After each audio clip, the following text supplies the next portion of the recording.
Ladies and gentlemen, welcome to a world of ancient China, where the tides of time have woven a tapestry of epic proportions. Today, we embark on a journey through the pages of Romance of the Three Kingdoms, a tale that unfolds in an era of heroes and strife, where the fates of kingdoms are decided by the courage, wisdom, and ambition of extraordinary individuals. In the heart of this ancient land, three mighty warlords, Cao Cao, Liu Bei, and Sun Quan, stand as pillars of power, each driven by a vision for dominance. Their stories, intricately woven with plots, strategies, and deep-rooted rivalries, paint a vivid panorama of a bygone era. This is the stage where alliances are forged, betrayals are plotted, and the destinies of nations hang in the balance.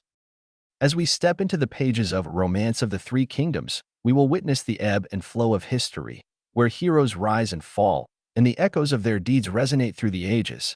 Join me on this odyssey through time, as we explore the legendary tales of honor, loyalty, and valor that define the Three Kingdoms era. Let the adventure begin. Chapter 2. Zhang Fei whips the government officer. He Jin plots to kill the eunuchs. Dong Zhuo was born in the far northwest at Linhao and Longxi. As the governor of Hedong, Dong Zhuo himself was arrogant and overbearing. But the day he had treated Liu Bei with contumely had been his last, had not Liu Bei and Guanyu restrained their wrathful brother Zhang Fei. "Remember, he has the government commission," said Liu Bei. "Who are we to judge and slay? It is bitter to take orders from such a wretch. I would rather slay him." "You may stay here if you wish to, but I will seek some other place," said Zhang Fei. "We three are one in life and in death. There is no parting for us. We will all go hence." So spoke Liu Bei, and his brother was satisfied. Wherefore all three set out and lost no time in traveling until they came to Zhu Jun, who received them well and accepted their aid in attacking Zhang Bao. At this time, Cao Cao had joined himself to Huang Fu Song, and they were trying to destroy Zhang Liang, and there was a great battle at Tuyang. Zhang Bao was commanding some 80,000 troops. The rebel had led his army to a strong position in the rear of the hills. An attack being decided upon, Liu Bei was the van leader. On the rebel side, a general of Zhang Bao, Gao Sheng, came out to offer battle. Liu Bei sent Zhang Fei to smite Gao Sheng. Out rode Zhang Fei at full speed, his spear ready set. After a few bouts, Zhang Fei wounded Gao Sheng, who was unhorsed. At this, Liu Bei signaled the main army to advance. Then Zhang Bao, while still mounted, loosened his hair, grasped his sword, and uttered his incantations. Thereupon began the wind to howl and the thunder to roll, while a dense black cloud from the heavens settled upon the field. And therein seemed to be horsemen and footmen innumerable, who swept to attack the imperial troops. Fear came upon them, and Liu Bei led off his troops, but they were in disorder and returned defeated. Zhu Jun and Liu Bei considered the matter. "Zhang Bao uses magic," said Zhu Jun. "Tomorrow, then, will I prepare counter-magic in the shape of the blood of slaughtered swine and goats and dogs. This blood shall be sprinkled upon their hosts from the precipices above by soldiers in ambush. Thus shall we be able to break the power of their shamanic art." So it was done. Guanyu and Zhang Fei took each 1,000 troops and hid them on the high cliffs behind the hills, and they had a plentiful supply of the blood of swine and goats and dogs and all manners of filthy things. And so next day, when the rebels with fluttering banners and rolling drums came out to challenge, Liu Bei rode forth to meet them. At the same moment that the armies met, again Zhang Bao began his magic, and again the elements began to struggle together. Sand flew in clouds, pebbles were swept along the ground, black masses of vapor filled the sky, and rolling masses of foot and horse descended from on high. Liu Bei turned, as before, to flee, and the rebels rushed on. But as they pressed through the hills, the trumpets blared, and the hidden soldiers exploded bombs, threw down filth and spattered blood. The masses of soldiers and horses in the air fluttered to the earth as fragments of torn paper. The wind ceased to blow, the thunder subsided, the sand sank, and the pebbles lay still upon the ground. Zhang Bao quickly saw his magic had been countered and turned to retire. Then he was attacked on the flanks by Guanyu and Zhang Fei, and in rear by Liu Bei and Zhu Jun. The rebels were routed. Liu Bei, seeing from afar the banner of Zhang Bao, the Lord of Earth, galloped toward it, but only succeeded in wounding Zhang Bao with an arrow in the left arm. Wounded though he was, Zhang Bao got away into the city of Yangqing, where he fortified himself and was besieged by Zhu Jun. Scouts, sent out to get news of Huang Fu Song, reported, Commander Huang Fu Song had been very successful, and Dong Zhuo had suffered many reverses. Therefore the court put Huang Fu Song in the latter's place. Zhang Jue died before Huang Fusang's arrival. Zhang Liang had added his brother's army to his own, but no headway could be made against Huang Fusang, whose army gained 7 successive victories, and Zhang Liang was slain at Tuyang. Beside this, Zhang Ju's coffin was exhumed, the corpse beheaded, and the head, after exposure, was sent to capital Luoyang. The common crowd had surrendered. For these services, Huang Fusang was promoted to general of the flying cavalry and the imperial protector of Jizhou. Huang Fusang did not forgotten his friends. His first act after he had attained to power was to memorialize the throne concerning the case of Liu Bei, who was then restored to his former rank for his meritorious conducts. Cao Cao also received advancement for his services and was preparing to go to Jinan to his new post. Hearing these things, Zhu Jun pressed harder yet upon Yanqing, and the approaching break-up of the rebellion became evident. Then one of Zhang Bao's officers, Yin Zheng, killed his leader and brought the head in token of submission. Thus rebellion in that part of the country was stamped out, and Zhu Jun made his report to the government. However, the embers of the yellow scarves still smoldered. 3 other rebels, Zhao Hong, Han Zhong, and Sun Zhong, gathered some 30,000 rebels and began to murder and rob and burn, calling themselves the Avengers of Master Zhangqiu. The court commanded the successful Zhu Jun to lead his veteran and successful troops to destroy the rebels. He at once marched toward the city of Wanqing, which the rebels were holding. When Zhu Jun arrived, Han Zhong went to oppose him.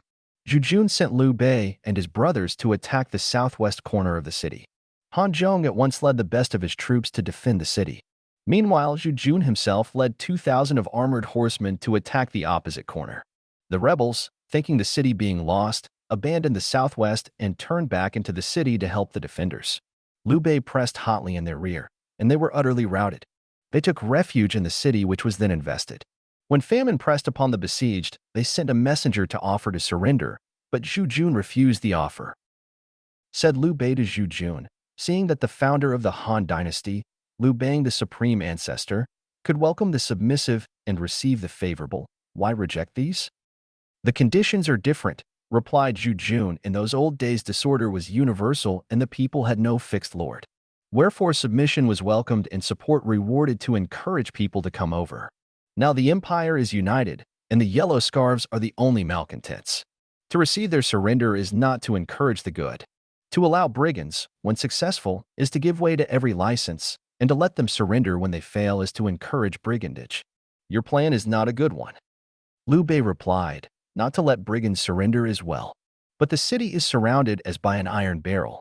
If the rebels' request be refused, they will be desperate and fight to the death, and we can hardly withstand a myriad of such men. Moreover, in the city there are many times that number, all doomed to death. Let us withdraw from one corner and only attack the opposite. They will all assuredly flee and have no desire to fight. We shall take them. Zhu Jun saw that the advice was good and followed it. As predicted, the rebels ran out, led by Han Zhong. The besiegers fell upon them as they fled, and Han Zhong was slain.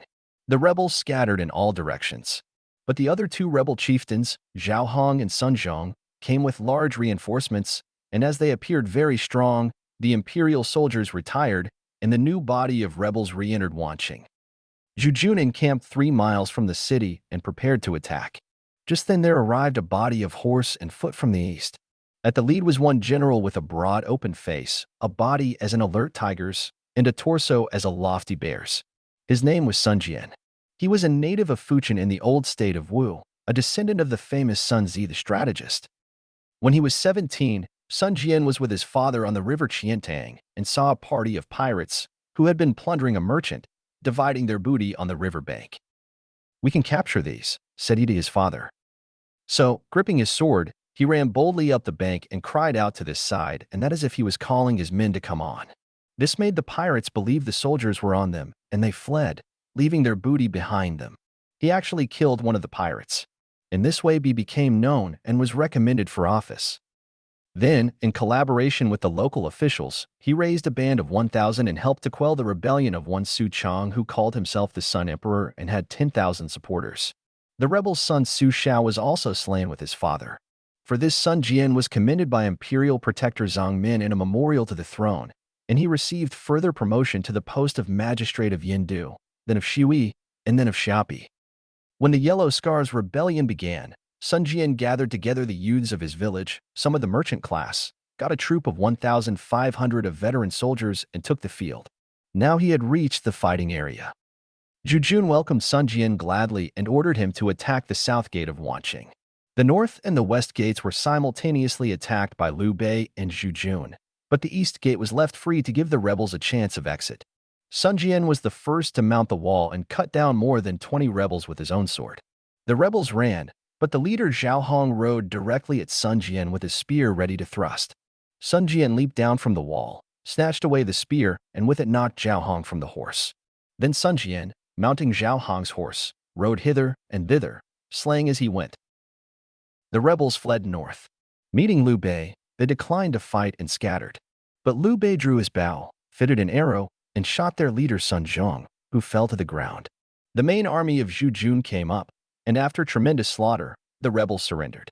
Thus was peace brought to the 10 counties about the Nanyang area. Zhu Jun returned to capital Luoyang, was promoted to the general of the flying cavalry, and received the governorship of Hunan. He did not forget those who had helped him to win victory. Thus he reported the merits of Liu Bei and Sun Jian to the throne.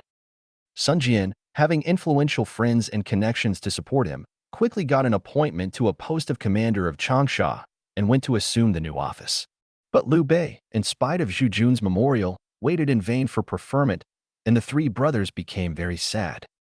Walking along one day in the capital, Liu Bei met a court official, Zhang Jun, to whom he related his services and told his sorrows. Zhang Jun was much surprised at this neglect, and one day at court spoke to the emperor about it. Said he, the Yellow Scarves rebelled because the eunuchs sold offices and bartered ranks. There was employment only for their friends, punishment only for their enemies. This led to rebellion. Wherefore it would be well to slay the 10 eunuchs and expose their heads and proclaim what had been done throughout the whole empire. Then reward the worthy. Thereby the land would be wholly tranquil. But the eunuchs fiercely opposed this and said Zhang Jun was insulting the emperor, and the emperor bade the guards thrust Zhang Jun out. However, the eunuchs took counsel together, and one said, "Surely someone who rendered some service against rebels resents being passed over." So they caused a list of unimportant people to be prepared for preferment by and by. Among them was Liu Bei, who received the post of magistrate of the county of Anxi, to which he proceeded without delay after disbanding his army and sending them home to their villages. He retained 24 or so as escort. The three brothers reached Anxi, and soon the administration of the county was so reformed and the rule so wise that in a month there was no law minus breaking. The three brothers lived in harmony, eating at the same table and sleeping on the same couch. But when Liu Bei was in public sessions or in company of others, Guan Yu and Zhang Fei would stand in attendance, were it even a whole day. For months after their arrival, there came out a general order for the reduction of the number of military officers holding civil posts, and Liu Bei began to fear that he would be among those thrown out. In due course the inspecting official, Du Brao by name, arrived and was met at the boundary, but to the polite obeisance of Liu Bei, he made no return, save a wave of his whip as he sat on his horse. This made Guan Yu and Zhang Fei furious, but worse was to follow. When the inspector had arrived at his lodging, he took his seat on the dais, leaving Liu Bei standing below. After a long time he addressed Liu Bei. "Magistrate, what was your origin?" Liu Bei replied, "I am descended from Prince Faubus of Zhongshan. Since my first fight with the Yellow Scarves rebels at Zhou County, I have been in some 30 battles, wherein I gained some trifling merit. My reward was this office." "You lie about your descent, and your statement of services is false," roared the inspector. "Now the court has ordered the reduction of your sort of low-class and corrupt officials." Liu Bei muttered to himself and withdrew. On his return to the magistracy, he took counsel with his secretaries. "This pompous attitude only means the inspector wants a bribe," said they. "I have never wronged the people to the value of a single coin. Then where is a bribe to come from?" Next day, the inspector had the minor officials before him and forced them to bear witness that their master had oppressed the people. Liu Bei time after time went to rebut this charge, but the doorkeepers drove him away, and he could not enter. Now Zhang Fei had been all day drowning his sorrow in wine and had drunk far too much. Calling for his horse, he rode out past the lodging of the inspector, and at the gate saw a small crowd of white minus-haired people weeping bitterly. He asked why. They said, "The inspector has compelled the underlings to bear false witness against our magistrate, with the desire to injure the virtuous Liu Bei. We came to beg mercy for him, but are not permitted to enter." Moreover, we have been beaten by the doorkeepers." This provoked the irascible and half-intoxicated Zhang Fei to fury. His eyes opened wide until they became circles. He ground his teeth. In a moment he was off his steed, had forced his way past the scared doorkeepers into the building, and was in the rear apartments. There he saw Imperial Inspector Du Biao sitting on high with the official underlings and bonds at his feet. "Oppressor of the people, robber," cried Zhang Fei. "Do you know me?" But before the inspector could reply, Zhang Fei had had him by the hair and had dragged him down. Another moment he was outside and firmly lashed to the hitching post in front of the building. Then breaking off a switch from a willow tree, Zhang Fei gave his victim a severe thrashing, only staying his hand when the tenth switch was too short to strike with. Liu Bei was sitting alone, communing with his sorrow, when he heard a shouting before his door. He asked what the matter was. They told him General Zhang Fei had bound somebody to a post and was thrashing him. Hastily going outside, Liu Bei saw who the unhappy victim was and asked Zhang Fei the reason. "If we do not beat this sort of wretch to death, what may we expect?" said Zhang Fei. "Noble sir, save me," cried the inspector. Now Liu Bei had always been kindly and gracious, wherefore he bade his brother release the officer and go his way. Then Guanyu came up saying, "Brother, after your magnificent services you only got this petty post, and even here you have been insulted by this fellow. A thorn bush is no place for a phoenix. Let us slay this fellow, leave here, and go home till we can evolve a bigger scheme."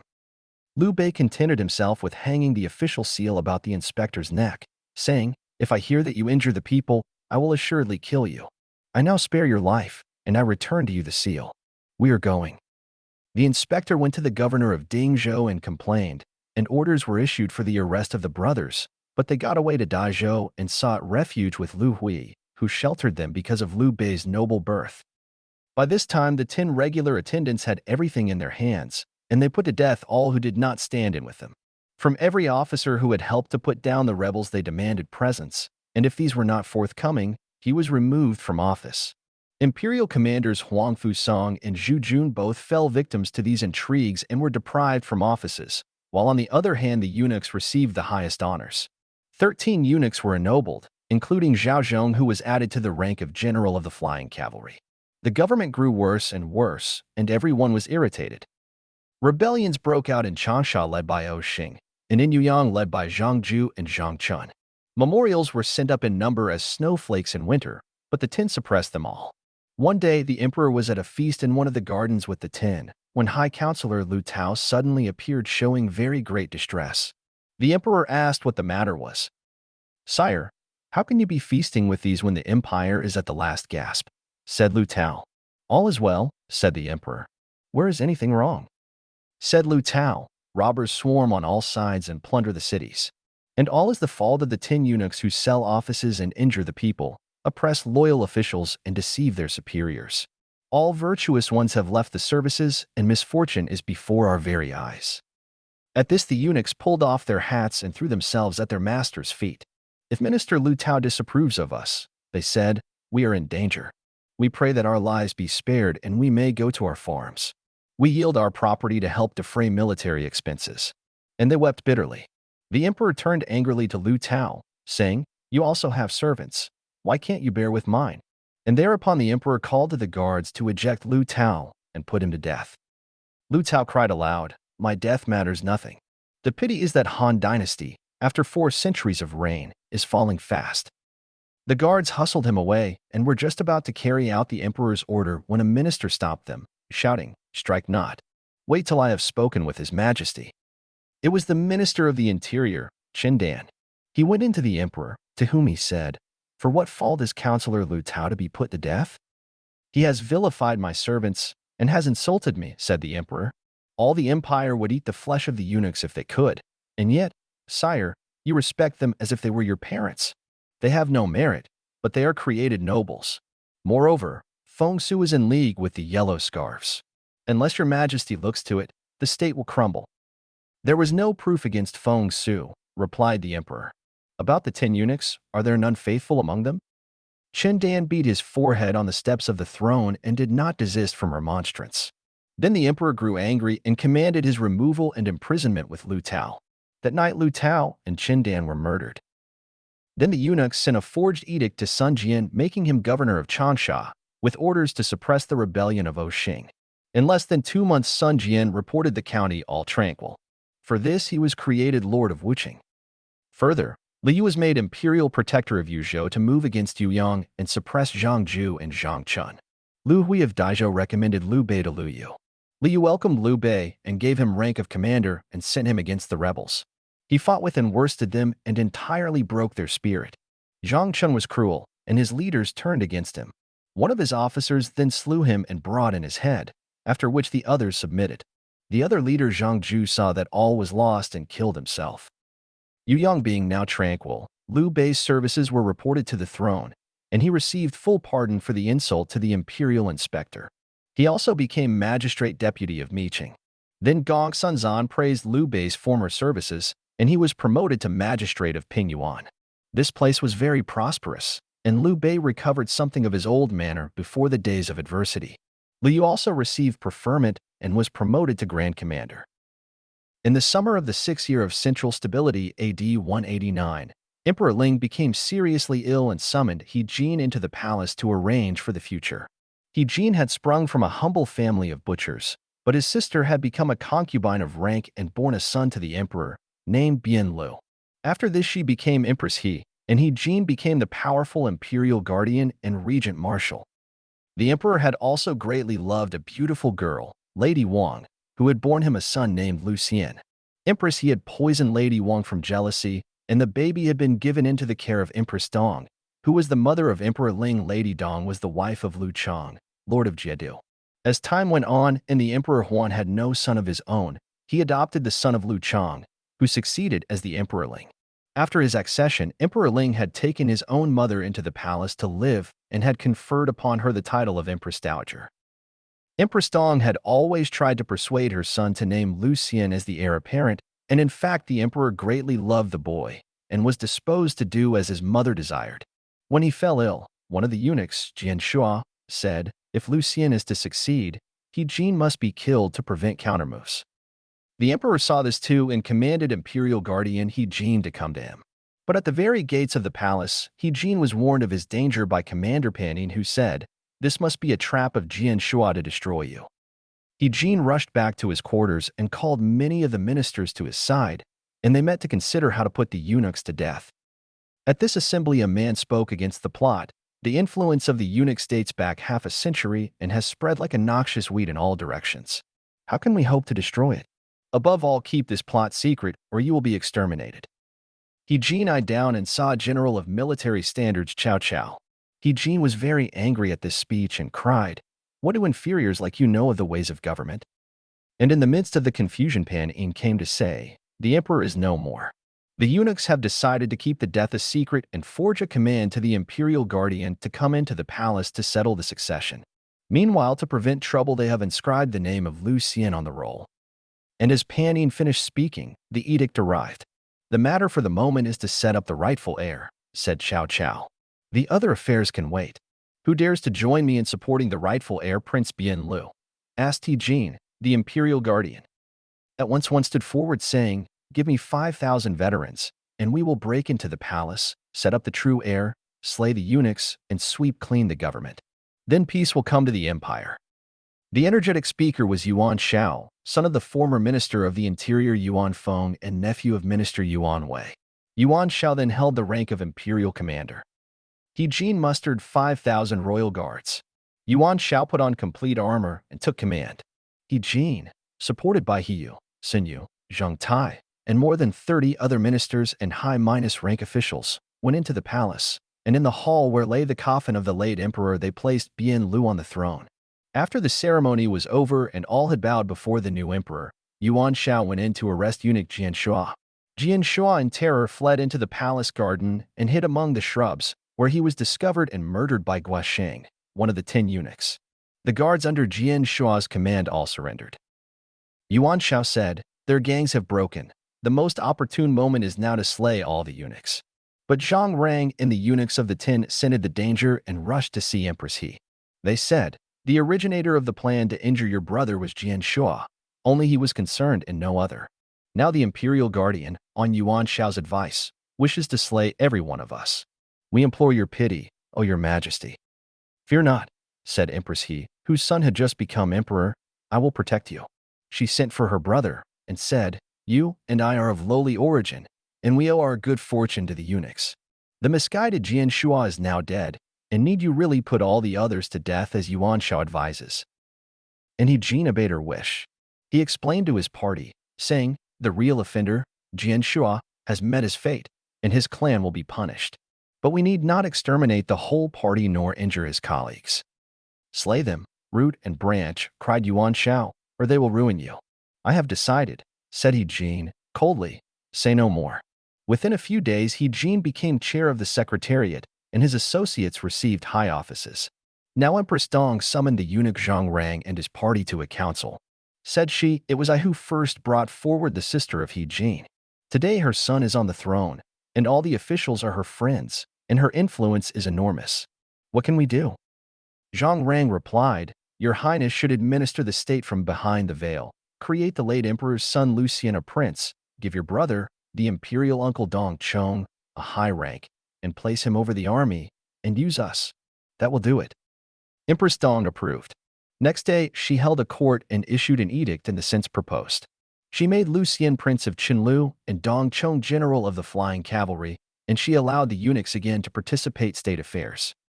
When Empress He saw this, she prepared a banquet to which she invited her rival Empress Dong.